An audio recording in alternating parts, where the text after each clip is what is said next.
Hello বন্ধুরা, আসসালামু আলাইকুম। সবাই কেমন আছেন? তো অনেকে বলেছেন, রুবেল ভাই আপনি প্রবাস জীবন কেমন কাটাইতেছেন? মাজরার কাজ কেমন? মাজরার কাজ কি অনেক কষ্ট নাকি?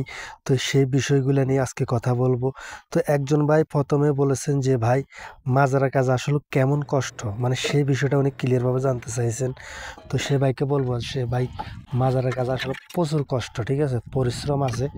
তো এই মাজারের কাজে কিন্তু আসতে হলে আপনার পরিশ্রম স্বীকার করতে হবে। তো আরেকজন ভাই বলেছেন যে রুবেল ভাই মাজার কাজে আপনার হচ্ছে রোদ কেমন, ঠিক আছে। তো একটা বিষয় হচ্ছে রোদ প্রচুর মাজরার কাজে। রোদের আপনি যদি রোদে থাকার অভ্যাস থাকে তাহলে আপনার জন্য মাজরার কাজ, আর যদি রোদে থাকার অভ্যাস না থাকে তাহলে কিন্তু এই ধরনের কাজ করে আপনি অনেক বেশি ক্লান্ত হয়ে যাবেন, মানে অনেক কষ্ট হবে আর কি। তো পরবর্তীতে অত হইলে আপনি মানে কি এই ফাইললে ফাইতে পারেন সেটা পরে, তবে প্রথমে আপনার কাছে প্রচুর কষ্ট হবে যেহেতু অনেক বেশি পরিমাণে রোদ।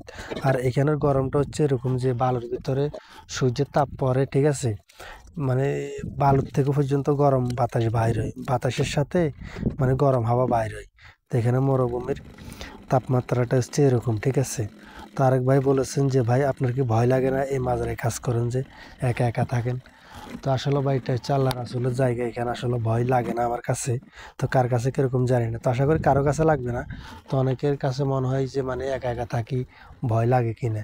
তো আসলে আমার কাছে ভয় লাগে না, বুঝতে পারছেন, আলহামদুলিল্লাহ, আল্লাহর উপরে শ্রদ্ধ, কিছু করার নাই। তো এই আরেকজন ভাই বলেছেন যে রুবেল ভাই আপনি নামাজ পড়তে পারেন কিনা এখানে? হ্যাঁ ভাই, এখানে নামাজ পড়া যায়, এখানে নামাজ পড়ার সময় সুযোগ আছে, যেহেতু এখানে আরবি মানে মুসলিম কান্ট্রি, এখানে নামাজ পড়তে কোনো প্রকারের কোনো সমস্যা নেই।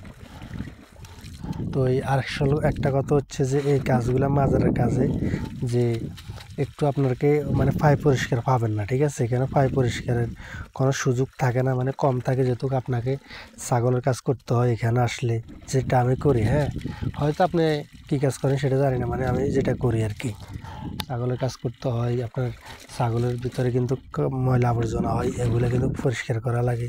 আবার কিন্তু আপনার বাচ্চা আছে যেগুলা, বাচ্চাগুলাকে কিন্তু দুধ খাওয়ানো লাগে। বড় ছাগলের কিন্তু আপনার ওষুধ খাওয়ানো লাগে, ঘাস দেওয়া লাগে, ছাগলের ঘর পরিষ্কার করা লাগে।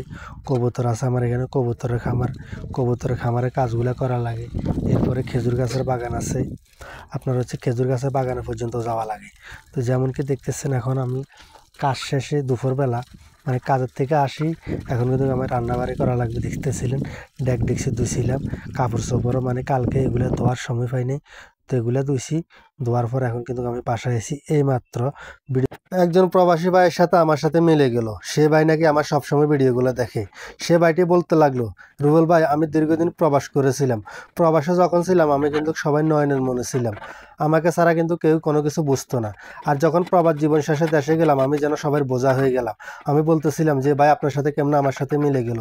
আসলে সকল প্রবাসী ভাইদের উচিত ফ্যামিলিতে দেওয়ার পাশাপাশি নিজের জন্য কিছু সঞ্চয় রাখবেন, তাহলে আপনার প্রবাসের শেষে আপনি যখন দেশে চলে যাবেন তখন কারো আপনি বোঝা হবেন না।